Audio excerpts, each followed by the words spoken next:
24 Noche.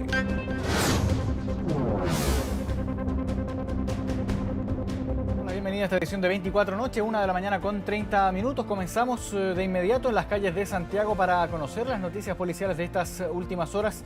Vemos ya en pantalla a Carlos Melín. ¿Cómo estás, Carlos? Buenas noches. Hola, ¿qué tal, Marco? Buenas noches. Vamos a darles cuenta de un operativo policial de carabineros en el casco histórico de Santiago, en la región metropolitana, y que terminó con una banda de motochorros detenida, por lo menos 4 de ellos que integraban esta banda que circulaba por las comunas de Providencia y también de Santiago. Fue en la intersección de Curicó con Vicuña Maquena, a eso de las 17 horas, cuando carabineros de la CIP, de la primera comisaría, estaban realizando patrullajes respectivos en el sector del casco histórico y en diferentes partes de la comuna de Santiago, cuando ven a estos sujetos. Uno iba en una motocicleta y el resto de la banda iba en un vehículo que los antecedía. Es ahí cuando los uniformados se dan cuenta de que el motochorro, el que iba en la moto, le entrega un celular a estas personas que iban en el vehículo. Carabineros va a realizar una fiscalización y ahí se da cuenta de que estos sujetos portaban con otros elementos, con celulares, y al ser fiscalizados se percatan de que tanto la moto como el automóvil no contaba con su documentación al día. De inmediato entonces los detienen porque contaban con otros teléfonos celulares más el que habían robado solamente hace algunos minutos en la comuna de Providencia. 4 detenidos entonces, 3 de nacionalidad venezolana y 1 de nacionalidad colombiana, que entonces fueron capturados por carabineros. Los quiero invitar a escuchar parte de las declaraciones que durante esta tarde entregó la policía uniformada al respecto. Quienes habrían participado en un delito de robo por sorpresa de la modalidad motochorro en la comuna de Providencia. Estas 4 personas, que son de nacionalidad extranjera, 3 venezolanos y un colombiano en situación irregular, son detenidos por el delito de robo por sorpresa, y a su vez en el vehículo se logra la recuperación de 2 teléfonos celulares, portaban un arma blanca, un bastón retráctil. Sí, un operativo entonces que tuvo resultados positivos, Marco, en el centro de Santiago. Ya la semana pasada hubo algo similar también en el casco histórico, donde se han registrado entonces estos trabajos por parte de la sección de investigación policial, y que en este caso termina con esta banda de 4 personas detenidas. Carlos Melín, muchas gracias por este informe y quedamos en contacto. Buenas noches. Buenas noches. Vamos a cambiar de tema. Salieron de Táchira, estado fronterizo en el oeste de Venezuela, con el sueño de ganarse la vida y ahorrar para salir de la pobreza. 3 familias terminaron por acomodarse en 2 viviendas en un campamento ubicado en Coronel, las mismas que se quemaron totalmente, acabando con la vida de las 3 parejas y sus 8 hijos. Pero el chico al lado dijo que estaba abierto, porque estaba la gente, estaban los niños. Sabemos que en medio del dolor se hace muy difícil. No escucharon gritos, no escucharon nada, voces, nada. Que pensaba que estaba la casa sola. Dios quiera que no, Dios quiera que no. Dios mío, que lo hayan ido. De la manera que vinieron a morir aquí, terrible. Son los 8 niños que fallecieron en el incendio, son de nuestro colegio. Y la pena más grande es que ellos llegaron hace una semana al colegio. Fue la consternación generada en Coronel tras el incendio que consumió 2 viviendas, una de ellas ocupada por 3 familias venezolanas. Los Márquez Pérez, Soto Martínez y Barrera Martínez. Como todos los que salieron de Táchira, estado al oeste de Venezuela fronterizo con Colombia, debieron sufrir un tortuoso viaje. La parte final entre Bolivia y Chile a pie de madrugada, en medio del desierto. Caminamos muchísimo. Yo recuerdo que nos dejaron a las 3 de la mañana en una vía recta. Hay niños por lo menos que no se desmayan, se desnutren por el camino. Darcy Martínez llegó en septiembre. Su hijo de 13 años llegó con desnutrición y lesiones en los pies. Fue atendida en el Hospital Regional de Concepción. El mismo centro asistencial hizo este registro en video. Duramos 11 días viajando para poder llegar. Su éxito en conseguir empleo llevó a la llegada de las otras 2 familias. Todos fallecieron. Todos vinimos con un sueño de ayudar a mi familia, a toda mi familia.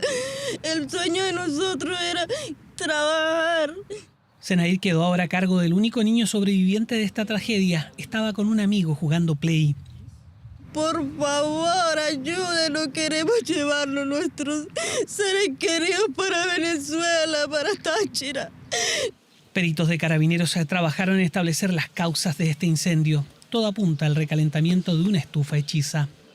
Con mucho dolor recibimos la noticia de que hayan fallecido 8 niños y niñas entre 3, 4 y 13 años en este campamento. Familias que viven en el campamento más grande del Biobío, uno que nació en enero de 2020 en terrenos de Enel. La empresa en un comunicado lamentó las muertes y recordó que han ejercido todas las acciones civiles, penales y administrativas para recuperar el sitio, aún sin éxito. Los querellados se mantienen en el campamento, ya reconocido como tal por el Ministerio de Vivienda. Ellos como personas inmigrantes también tiene que haber una solución y una ayuda frente a ellos. No los podemos llegar y echarlos así a la basura y tirarlos. No, yo no voy a luchar por ellos. 8 niños, sus padres, todos migrantes ilegales que vivían en un campamento en Coronel. 3 familias que salieron de Venezuela con un sueño. Uno que terminó en tragedia. Vamos a cambiar completamente de tema. Es oficial, el trabajo del Consejo Constitucional concluyó y el próximo 17 de diciembre habrá plebiscito. El decreto ya fue firmado por el presidente Gabriel Boric tras haber recibido el borrador constitucional de manos de la presidenta del Consejo, Beatriz Evia. En un polémico discurso, la representante de Republicanos aseguró que este es el texto de los verdaderos chilenos.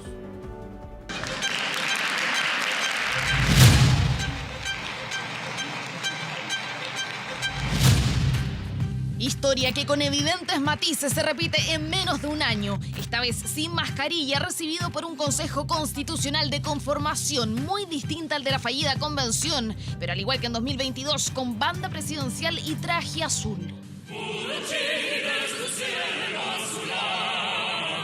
Así, el presidente de la República, Gabriel Boric, recibió por segunda vez una propuesta constitucional, diferente en forma y fondo a la pasada, muy lejana como la anterior, de los amplios acuerdos que nuevamente no se alcanzaron. Los chilenos y chilenas deberán decidir si es que esta es una propuesta que nos une. Palabras del mandatario que fueron antecedidas por el polémico discurso de la presidenta de la instancia, Beatriz Evia, criticado por algunos miembros del oficialismo por los guiños a los ejes de campaña de la opción a favor. Ya llegó el día suspirado en que van a realizarse las esperanzas de los verdaderos chilenos, de esos chilenos honrados y pacíficos. Concepto que de inmediato generó reacciones, un discurso escuchado atentamente por el presidente Gabriel Boric desde la testera del Congreso Nacional en Santiago. Quisiera expresar la profunda conmoción que sentimos por la desoladora tragedia que enluta a Coronel para enfrentar la pobreza extrema y el abandono de estas familias. Es deber del Estado y del gobierno actuar ya. Interpelación al Ejecutivo respondida por el mandatario. 14 personas muertas, todos migrantes. Sería bueno preguntarse en nuestros mismos discursos cómo tratamos a esa gente que falleció ayer y cómo las propuestas de norma también se hacen cargo de estas realidades. Apuntando a uno de los artículos más controvertidos del texto, el 16, número 4, letra B, que establece la expulsión en el menor tiempo posible de extranjeros que ingresaron al país por pasos no habilitados. Ahora me parece curioso, sí, el discurso de la presidenta del Consejo. Este no era el momento de generar una crítica política, digamos, velada, además, al presidente. Yo lamento que la presidenta del Consejo haya utilizado ese espacio para poner las ideas que representan a su sector. Por supuesto, en un acto republicano se dijo lo que se tenía que decir y qué mejor dicho por nuestra querida presidenta. Anotaciones y gestos con los que el mandatario siguió las palabras de la presidenta del Consejo, que en reiteradas ocasiones utilizó un concepto para referirse a la situación del país. Abordar una crisis de esta magnitud requiere un esfuerzo colectivo. Comencemos a reconstruir nuestro país, rescatándolo de la grave crisis que enfrentamos.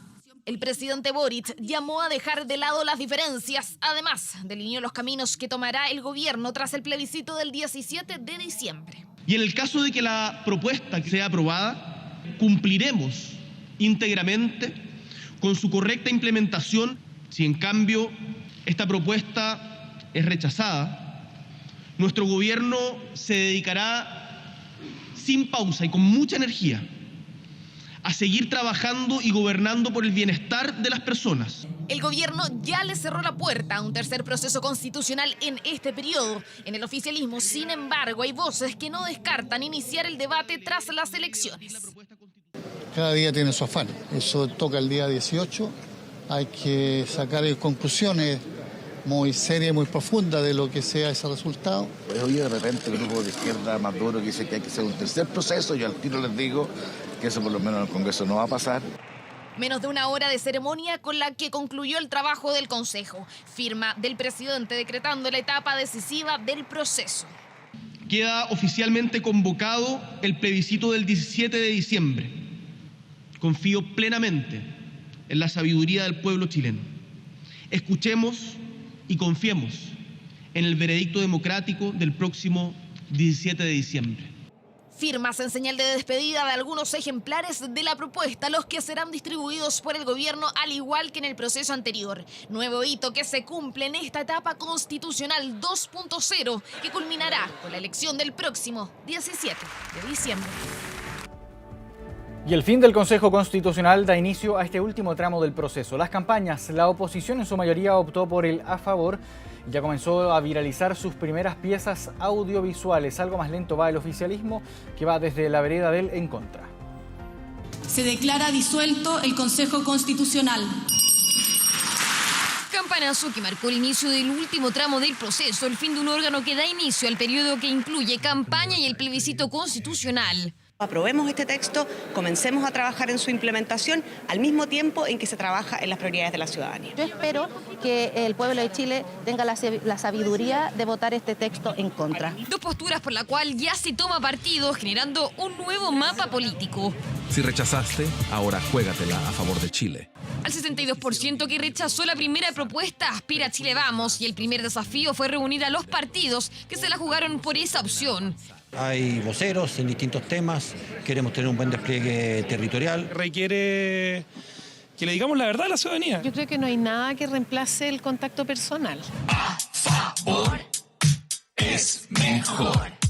Con este ritmo republicanos dice a favor, el partido eje del proceso apela primero a cerrar el debate constitucional que se inició hace 4 años. Con menos diputados, unos cagan la pega, combate delincuencia, los malos quedan fuera, protege tus ahorros, cuida la frontera, atentos los chilenos, viene una nueva era. Pero no todos en el partido apoyan la opción. Una fracción se desmarcó de la voz oficial, representados por el diputado Johannes Kaiser, que se cuadró con él en contra, misma opción que adoptó primero el senador Rojo Edwards. La única forma de terminar con el proceso es votar en contra. Lamentamos, el no poder contar con este trabajo en equipo, pero no es novedad la actitud del senador Edwards. En la vereda del en contra se ubicó el oficialismo en su totalidad. Los socialistas y el PPD apelaron a la falta de acuerdos. Lo que nosotros tenemos que plantearle al país es que estamos frente a un texto que tiene los mismos defectos que se le criticaron al texto anterior en cuanto a establecer una sola mirada, ¿no es cierto?, de país. Críticas compartidas por el Frente Amplio y el PC. La campaña, señalan, será una ciudadana lejos de los rostros de políticos tradicionales,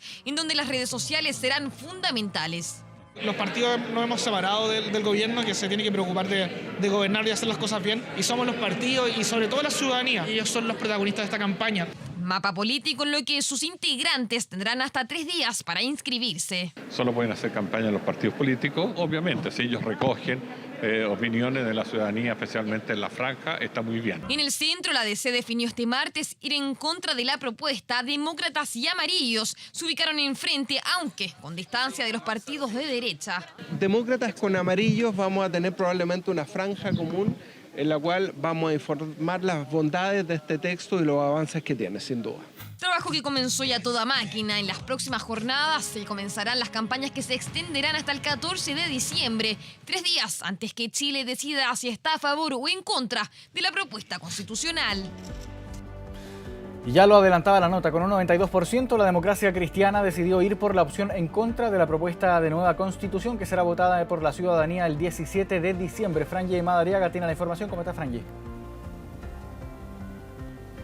Así es, aproximadamente 6 horas de discusión se llevaron a cabo acá en Alameda 1460, en la sede del Partido de la Democracia Cristiana, donde se llevó a cabo la Junta Nacional del Partido del año 2023. Se discutieron distintos temas, partió todo con la cuenta pública entregada por el presidente del partido, Alberto Undurraga, quien presentó esta cuenta pública que fue aprobada con un 86%. Nos comentaba también que habría habido bastante discusión en cuanto a esto, por eso también se alargó por más de 6 horas esta discusión, una discusión que finalmente esperábamos todos que dieran a conocer su veredicto en cuanto a si van a estar a favor o en contra para el plebiscito que se va a llevar a cabo el 17 de diciembre por una nueva constitución para nuestro país. Finalmente el partido decidió y votó por estar en contra de esta opción. Pasemos a continuación a escuchar las palabras de Alberto Undurraga, el presidente de la Democracia Cristiana.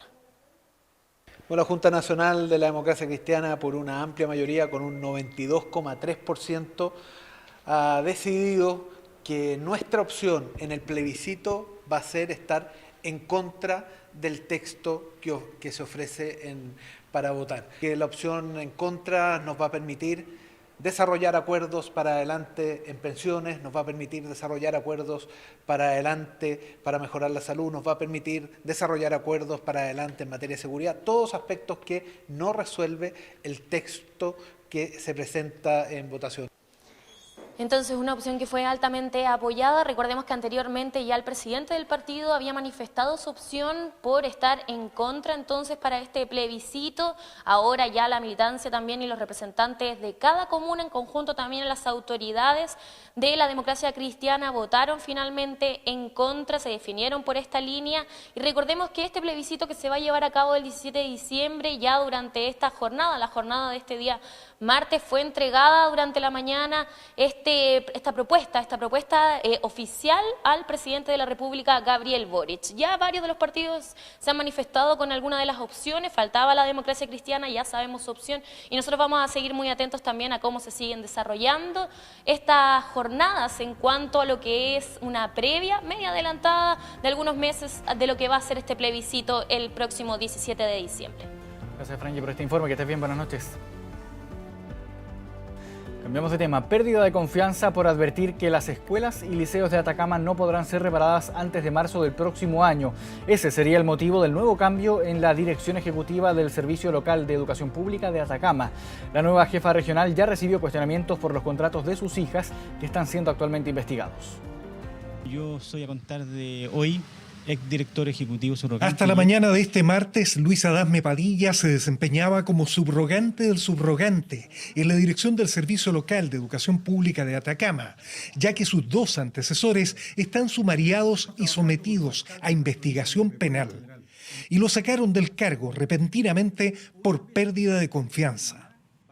Pérdida de confianza técnica y política. Lo cual a mí me parece contradictorio.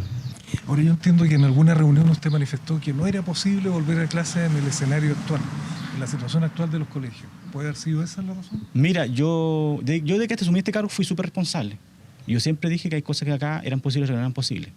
Este sistema de servicios locales públicos hoy día tiene un problema que la rigidez presupuestaria del sector público no les da agilidad. Jimena Sangüesa es la penúltima profesional de un cargo de alta dirección pública que quedaba en el SLEP, y su nombre no fue bien recibido por los profesores, que recuerdan un sumario pendiente desde la época de la educación municipalizada y el cuestionamiento al contrato de 2 de sus hijas que también trabajan en el SLEP. Sabemos que ella está bajo un sumario, sabemos que ella tiene 2 familias, 2 hijas dentro del SLEP. El ministro de Educación se refirió al nombramiento al acudir a la comisión del ramo en la Cámara de Diputados. La directora ejecutiva subrogante, que hoy día ejerce el rol, asume este rol en tanto es la única persona que pertenece al segundo nivel jerárquico del servicio local. En esa condición, y dada la salida del exdirector ejecutivo subrogante, le corresponde a ella asumir la subrogancia. Sus hijas trabajan en el servicio, lo que no significa que haya una inhabilidad, dado que ella asume el rol directivo posterior al ingreso al servicio de sus hijas. Esta imagen exclusiva de TVN muestra a Jimena Sangüesa tras recibir el decreto que la nombra directora subrogante del SLEP de Atacama. Ella declinó por ahora referirse a las imputaciones en su contra, pero aceptó que la mostráramos reuniéndose con su antecesor, quien a poco asumir el cargo solicitó una auditoría forense por presuntos delitos cometidos al interior del organismo. Yo solicité contratar una auditoría forense, ¿ya?, que nos va a permitir como servicio determinar efectivamente responsabilidades civiles penales. Oiga, acá hay indicios, no hay indicios de malversación de fondos, desviación de fondos, delito funcionario. A Adasme le parecen sospechosas situaciones como la cantidad de contenedores arrendados por 400.000 pesos mensuales que se hicieron llegar a las escuelas de Atacama. Si mi pregunta, no fue la decisión óptima porque el costo por eso es demasiado alto. Me imagino que no es lo único que a usted le parece cuestionable. O sea, yo me encontré con variaciones, o sea, servicios de aseo, servicios de transportes, de alto costo. Este martes, 33 directores y directoras de escuelas y liceos dependientes del SLEP de Atacama hicieron un llamado a trabajar por la vuelta a clases, pensando en el bienestar de alumnos que además de las clases, en muchos casos perdieron la única contención emocional que reciben. Nosotros no podemos tapar el sol con un dedo que ha existido, tanto como ineficiencia como también la corrupción. Nosotros tenemos más del 66% identificados que requieren de atención y de herramientas en lo socioemocional, en donde hemos aplicado 10 veces el protocolo de acción suicida. Este miércoles, después de 2 meses de paro, una delegación del Colegio de Profesores de Atacama, incluyendo representantes de distintos establecimientos, llegará a Santiago para plantear sus inquietudes sobre el plan de retorno a clases del Ministerio. Momento de ir a una pausa, 1 de la mañana con 51 minutos. Siga en nuestra compañía, ya volvemos. 24 Noche. 1 de la mañana con 57 minutos, ya estamos aquí de regreso en 24 Noche. Tras conocerse que 7 deportistas cubanos abandonaron la Villa Panamericana para solicitar refugio en Chile, el gobierno confirmó este martes que existe un 8º integrante de la delegación que también busca quedarse en nuestro país. Hoy miércoles se va a presentar la solicitud oficial. Al menos 4 de ellos están en Santiago. Estas son las imágenes de una parte del grupo de deportistas cubanos que dejó la Villa Panamericana el sábado pasado para buscar quedarse en Chile. Fueron parte de una reunión con un estudio de abogados que este miércoles presentará la solicitud oficial de refugio para los atletas. La información es que 6 integrantes del equipo femenino de hockey césped planificó durante una semana su escape de la delegación cubana. A ella se sumó el medallista de bronce en vallas, Joao Illas, que abandonó la Villa Panamericana el último sábado. Tras su salida tomaron contacto con el abogado Mijael Bonito del estudio jurídico Hurtado y Bonito. 4 de ellos están en la capital, otros en el norte, Rancagua y Concepción. Están bien, todos, hemos conversado entre ellos, hemos conversado con todos, pero bueno, siempre con la tristeza, un poco esa y ansiedad también, ¿no? De qué les depara todo lo nuevo que van a tener que empezar a vivir. En las últimas horas, el gobierno confirmó que a los 7 deportistas cubanos se sumó un 8º integrante de la delegación, que también solicita refugio en nuestro país. El mismo estudio ya había ayudado hace algunos meses a 3 hoquistas también cubanos. Desde el 2010 se han presentado 6.605 solicitudes de refugio para ciudadanos de ese país y solo se ha otorgado protección en 5 ocasiones. Una persona que en el día de ayer se acercó al Servicio Nacional de Migraciones, una persona distinta a estas 7, de nacionalidad cubana, e hizo la solicitud de refugio. En el caso del Estado chileno, la ley de refugio opera, primero entregándole una visa temporal de 8 meses y aceptando el inicio del proceso de solicitud de refugio. ¿Saliste? Aquí no había nadie. No. De hecho, la maleta tenía ruedas. ¿Ya? Y yo no la rodé. ¿La levantaste? Yasmani Acosta fue hace 8 años uno de los primeros cubanos en abandonar su hotel en Santiago para dejar la delegación de su país. El éxodo de deportistas isleños llega a más de 800 atletas en la última década y 200 solo el último año. En Chile, la Municipalidad de Las Condes ya ofreció un espacio para estos deportistas en caso de que sean aceptadas las solicitudes de refugio. Dentro de este nuevo plan, donde las puertas de Las Condes se abren para las jugadoras cubanas, que esperamos que ciertamente, una vez contando con toda su documentación, puedan seguir desarrollando su carrera de forma libre y segura, pero también puedan seguir fomentando el deporte en nuestro país. No solo son atletas de élite, sino que además son profesores de deportes titulados en su mayoría. Por lo tanto, es un grupo de personas que puede apoyar mucho la actividad física deportiva, no solo en las comunas. Santiago Adolfo Ford ha ganado el decatlón. El fenómeno de la migración y los exitosos casos de nacionalización de deportistas, como el mencionado Yasmani Acosta, Santiago Ford y Arley Méndez, abre la discusión sobre la posibilidad de cobijar a deportistas extranjeros de alto rendimiento y acelerar los plazos para la nacionalidad por gracia. Tenemos que darle urgencia a través del Poder Ejecutivo, con el apoyo ojalá del Poder Legislativo, para que la ley del país cambie en beneficio justamente de los muchos deportistas extranjeros que están esperando esa nacionalización chilena. Bueno, yo creo que hay que analizarlo caso a caso, no es llegar y nacionalizar por gracia a un deportista por ser bueno para el deporte. Yo creo que es bueno, pero en la situación debe darse de forma de analizarlo caso a caso y tal vez las nacionalidades por gracia tienen que ver por méritos que hayan cumplido el servicio al país ciertas personas. Este miércoles será presentada la solicitud de refugio para los 7 deportistas que arriesgan sanciones de 7 años de cárcel en Cuba tras abandonar la delegación con la idea de quedarse en nuestro país. Y en otras informaciones, por el delito de lesiones fue formalizado el exministro Felipe Bulnes luego de la denuncia por agresión a un empresario ocurrido el verano pasado en un exclusivo restaurante de Zapallar. El abogado quedó con prohibición de acercarse a la víctima. Conocido ministro de Justicia, luego de Educación, embajador en Estados Unidos, incluso compareció como litigante en La Haya en representación de Chile para resolver la demanda de Bolivia por acceso al Pacífico. Sin embargo, ahora fue a él a quien le tocó sentarse en el banquillo de los acusados. Don Felipe, por favor, colega. Buenos días, señoría. En febrero, este registro salió a la luz. Verano en Zapallar y Bulnes se habría trenzado a golpes con el empresario minero Jonás Gómez Pacheco, quien denunció haber quedado con un ojo golpeado y un dedo fracturado. Se encuentra con el imputado quien, sin mediar provocación justificada alguna, se ofusca y procede a empujar violentamente a Gómez Pacheco, quien cae hacia el desnivel a una altura, de 1,5 metros aproximadamente. Según el contenido de la querella presentada en contra de Bulnes, el empresario asegura que junto a un amigo se acercaron al exministro y a su cuñado cuando se generó una discusión que terminó a los golpes.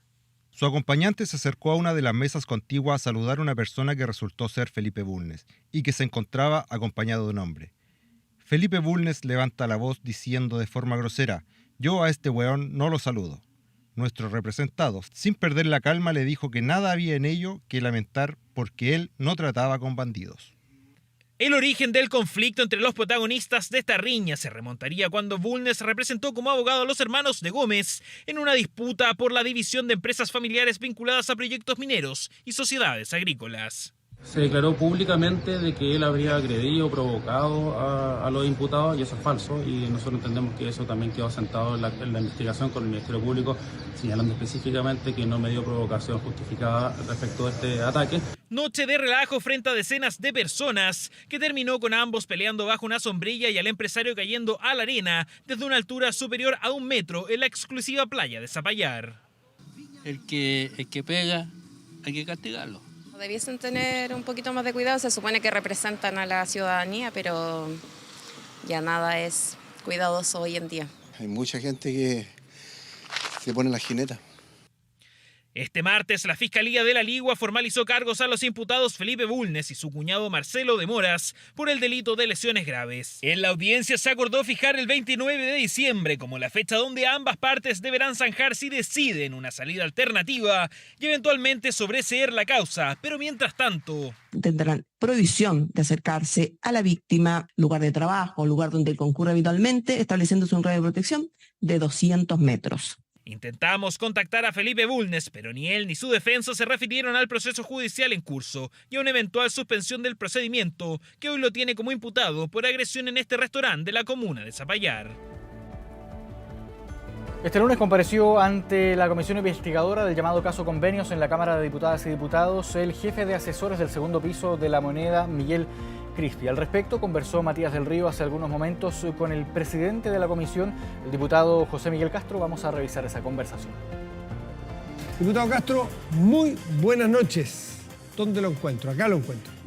Aquí está. Buenas noches, Matías. Primero que todo, te quería pedir disculpas a ti y a tu equipo porque llegué algunos minutos tarde. Eso fue por un problema mío de conexión. No hay problema.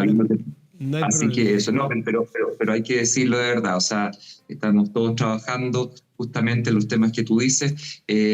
Hoy en día el caso Convenio, después de los Panamericanos, que hubo quizás ahí un alto, yo creo que es bueno que siga saliendo a la luz, es bueno que siga en el fondo recordándose, porque nosotros necesitamos primero que todo hacer los sedazos necesarios para que no vuelva a pasar, y segundo, buscar también las responsabilidades, tanto políticas y administrativas, que se tiene con respecto a este caso, porque justamente esos ejemplificadores, personas que en el fondo tengan esas responsabilidades y que tengan también su repercusión administrativa y política, nos van también a decir, ojo, en nuestra sociedad no es tan fácil tener este tipo de corrupción. ¿Qué expectativas tienen ustedes respecto de esta investigación? Esta no es la arista judicial, recordemos que hay una investigación en curso, que todavía ni siquiera se han hecho las citaciones para todos los interrogatorios que vaya a haber. Esta es la arista política. ¿Qué es lo que buscan ustedes?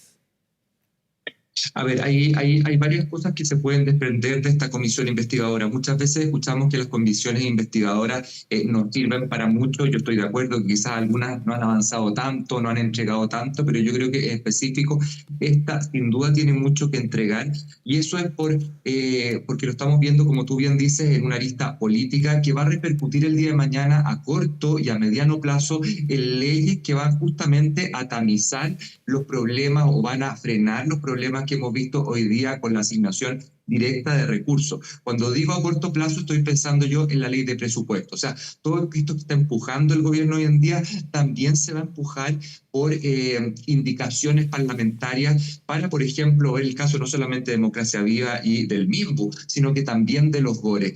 Y una arista ya a mediano plazo con leyes que también, creo yo, aumenten las penas, hagan más difícil, en el fondo, el poder delinquir, el poder hacer tráfico de influencias con plata de todos los chilenos y en especial de los antofagastinos. Yo soy representante de todos los antofagastinos y la verdad es que con doble pena veo este tipo de casos, porque sé perfectamente cuáles son los campamentos, sé perfectamente cuál es la gente que le iban a tocar en el fondo estos beneficios que nunca llegaron y que también en comparación a la plata que se entregaba nunca fueron bien dimensionados. Ya, ¿qué han ido sacando? Porque el trabajo no empezó ayer. Ayer fue una noticia por el caso, por la concurrencia del exdiputado y actual jefe de asesores Miguel Crispi, pero ni él es el principal investigado, ni es la única persona, ni es la primera persona que va. ¿Qué se ha avanzado hasta aquí?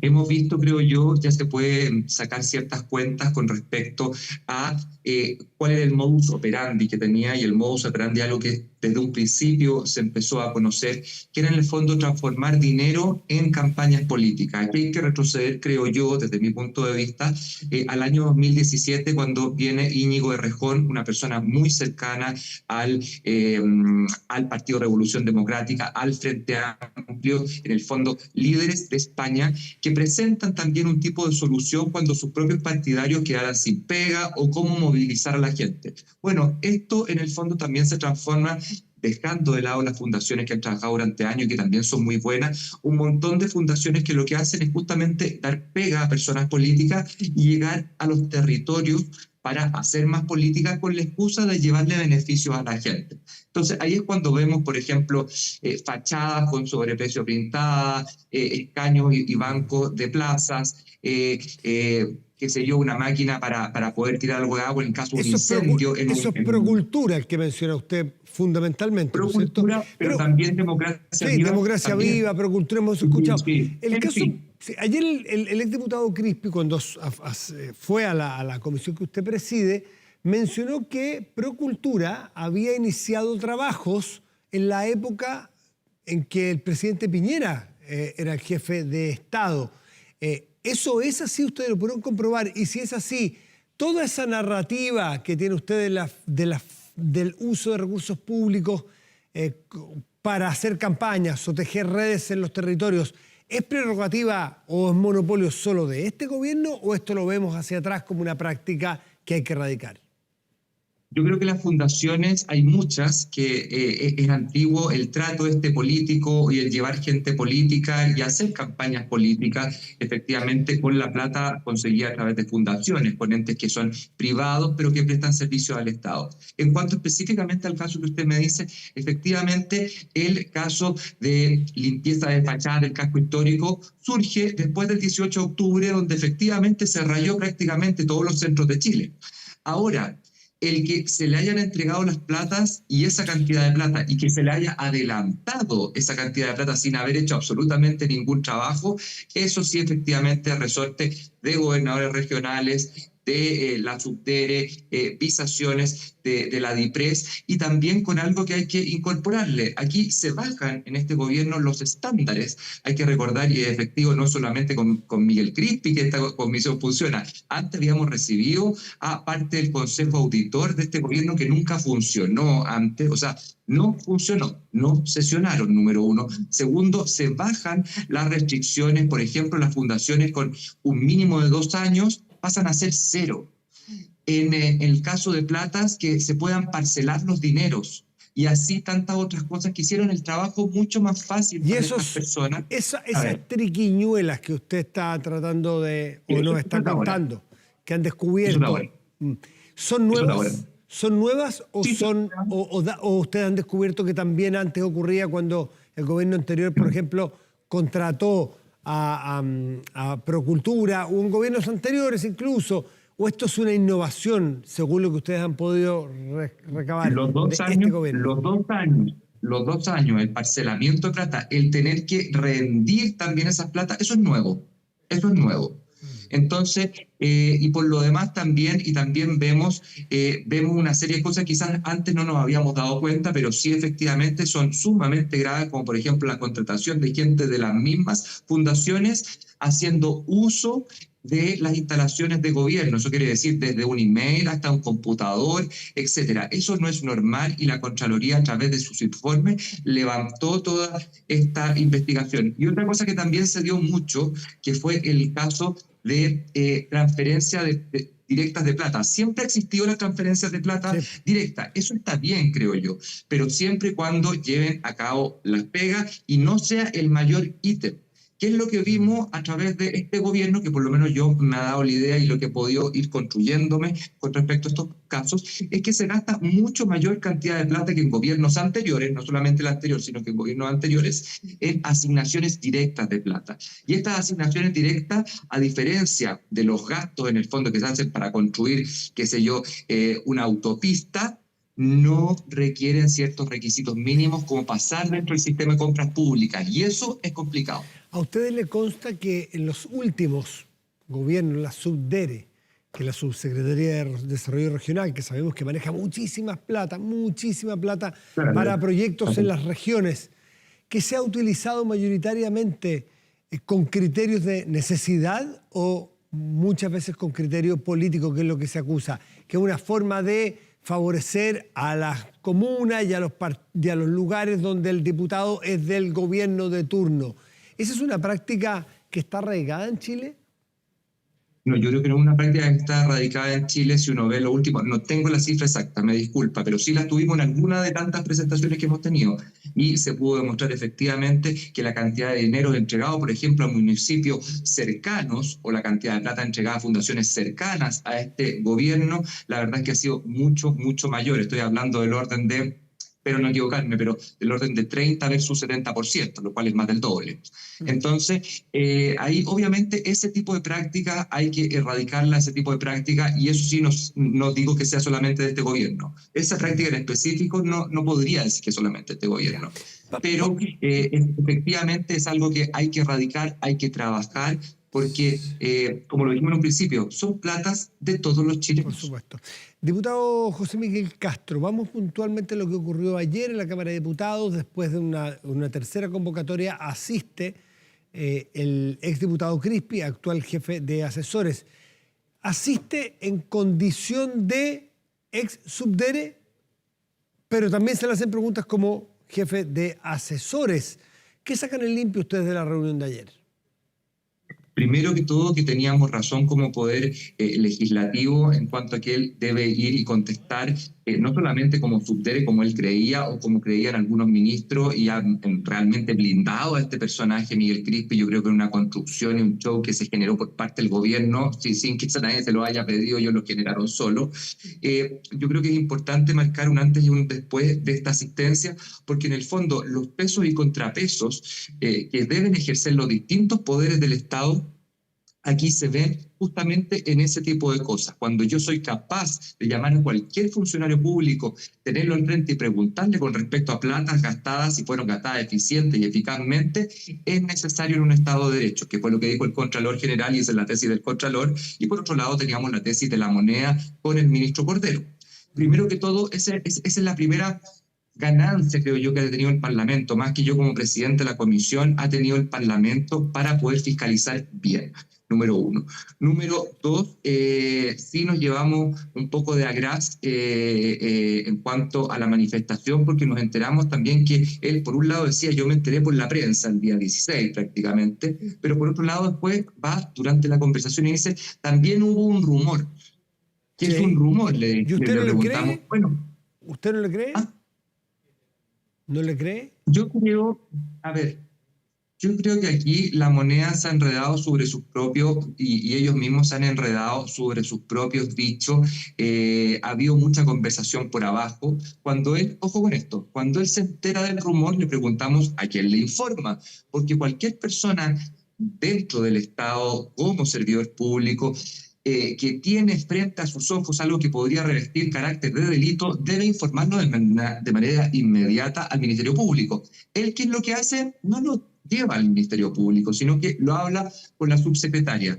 Yo le creo que en base a este rumor quizás no podían haber estado todas las aristas para ser constitutivas de delito, pero cuando él le informa a la subsecretaria, mismo partido de él, que es Revolución Democrática, la subsecretaria le había llegado hace muchos días atrás la información de parte de los funcionarios del Serviu, que le dicen claramente, este señor director del Serviu con este señor que es novio pololo de la diputada Catalina Pérez, hacen esto que no está de forma correcta, que efectivamente aquí hay un tráfico de influencia. Bueno, pero Tatiana Rojas perdió su cargo. Tatiana Rojas por eso justamente perdió su cargo, ya no es su secretaria. Sí. Pero ¿usted cree que Miguel Crispi sabía y él está escondiendo?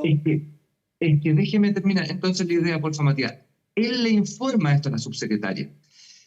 ¿Dónde entran mis dudas? ¿Cómo la subsecretaria no le dijo? ¿Saben que Miguel, siendo del mismo partido, esto es complicado? Después se sabe una reunión que hace La Torre, que era el presidente del partido en ese momento, y todo llega hasta el punto del día 16 de junio, cuando esto explota, y el presidente, y ahí las posiciones contrapuestas. Por un lado, el presidente dice, yo me enteré, cuando la diputada Humá genera el oficio justamente porque también le informan los funcionarios, y por otro lado se dice de parte de la moneda, no, él se enteró por la prensa. Tenemos a Miguel Crispi que también dice, yo me enteré por la prensa, no conocía ni siquiera a Democracia Viva, y obviamente eso en el sentido común a uno le genera suspicacia, y la suspicacia básica es por qué la moneda, creo yo, intentó tapar esto, cómo intentó proteger y cómo intentó tapar esto durante un tiempo. Y eso es lo grave y no nos puede estar pasando, sobre todo a nivel de presidencia, en términos del principal asesor del presidente. Si no estamos hablando aquí de cualquier persona, para que lo entienda la gente, este es un asesor que tiene más o menos el poder de un ministro. Es así de importante el jefe del segundo piso. Está bien. Bueno, lo que queda, para terminar, diputado Castro, que lo que queda en esta comisión, ¿cuándo entregan ustedes un informe definitivo? Nosotros tenemos una sesión muy importante el día jueves a las 11 de la mañana, donde el Contralor General también va a exponer sus informes con respecto a los GORE, específicamente hablando de los gobernadores regionales, que también es una lista tremendamente importante. Después de ese jueves, yo cierro la comisión y vienen las conclusiones. Tengo 15 días para evacuar las consideraciones y entregarlas a la sala. Lo que yo quiero hacerlo lo antes posible, de manera de poder tener eso que le explicaba yo, que son los mecanismos a corto plazo en la ley de presupuesto. Bien. José Miguel Castro, diputado RN, presidente de esta comisión investigadora, muchas gracias por recibirnos, que esté muy bien. A usted y nuevamente disculpe por haber llegado un poco tarde. Muchas gracias. 2 de la mañana con 20 minutos, vamos a una pausa en 24 Noche y ya volvemos con más noticias.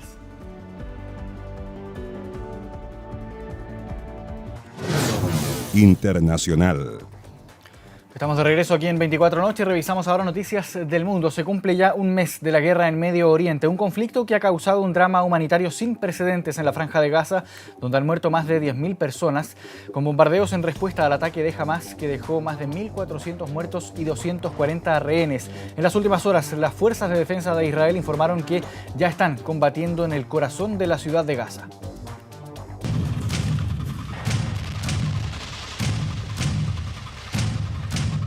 El 7 de octubre de 2023 quedará marcado como uno de los días más sangrientos del conflicto entre Palestina e Israel.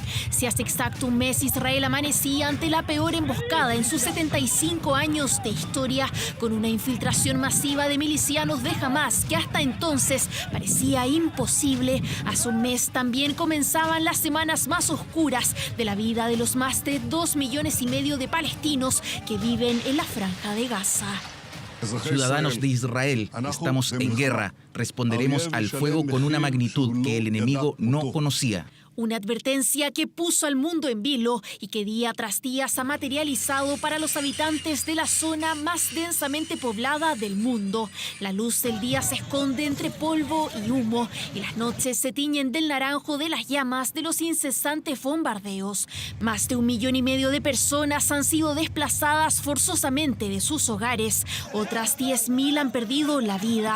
De estas, casi 90 son funcionarios de las Naciones Unidas. Cerca de 50 periodistas, más de 190 médicos y sobre 4.000 niños. Son ellos, como cuentan trabajadores humanitarios, los que más sufren. Porque en primer lugar no entienden por qué se les está bombardeando, no entienden lo que han hecho. Y esto es una de las preguntas que hacen constantemente los niños. ¿Qué hemos hecho y por qué nos quieren matar? Esto lo que está provocando son graves secuelas psicológicas entre la población de Gaza. Niveles de violencia de la que ni viviendas, ni escuelas, ni mezquitas han quedado ilesos. Tampoco los centros de salud. 16 de 35 hospitales del enclave, además de 32 centros de atención primaria, quedaron fuera de servicio, ya sea por los mismos ataques o por el agotamiento de combustible. Los únicos centros de oncología, psiquiatría y pediatría están en esa lista.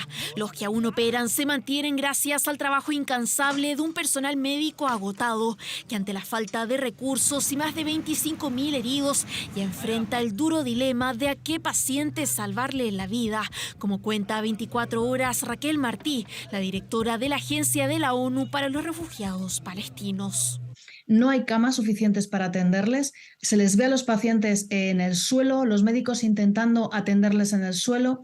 Nos están diciendo que no hay anestesias ya, que no hay morfina, se están amputando miembros sin anestesia y sin morfina, se están practicando cesáreas sin anestesia. La ayuda humanitaria que ha ingresado es descrita como una gota dentro de un mar de necesidades, en la que no ha estado incluido el combustible, vital para la potabilización de agua, trabajo de ambulancias y producción de alimentos. Estamos cansados, estamos destruidos, pero les juro que estamos esperando la muerte, que será mejor que vivir. Mientras las tropas israelíes intensifican su ofensiva en el enclave palestino, el primer ministro Benjamín Netanyahu ha insistido en que no existirá un alto al fuego hasta que no sean liberados los más de 240 rehenes retenidos por Hamas, pese a la creciente presión internacional, e incluso ha dejado en claro sus intenciones a futuro. ¿Quién debe gobernar Gaza cuando esto termine? Creo que Israel tendrá la responsabilidad general de la seguridad por un periodo indefinido, porque hemos visto lo que sucede cuando no la tenemos. Un futuro incierto ante un mundo que mira con preocupación un conflicto que ya se posiciona como el más mortífero entre israelíes y palestinos en los últimos 75 años.